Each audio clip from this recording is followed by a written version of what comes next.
Ce sont des images sans précédent, une foule d'Irakiens en colère qui prend d'assaut l'ambassade américaine à Bagdad. Les leaders des milices pro-iraniennes avaient promis une réponse après les raids aériens américains qui ont fait 25 morts dimanche en Irak du côté des paramilitaires chiites.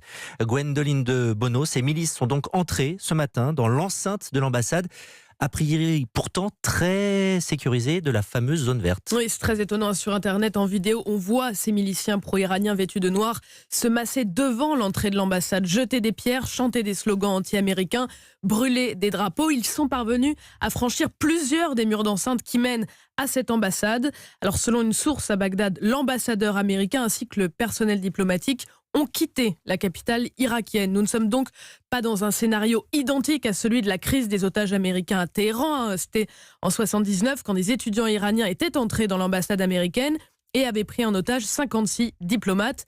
On ne peut toutefois pas s'empêcher d'y penser. Et ce qui est très frappant aujourd'hui, c'est que sur la route de l'ambassade, les milliers de miliciens pro-iraniens n'ont rencontré aucun obstacle.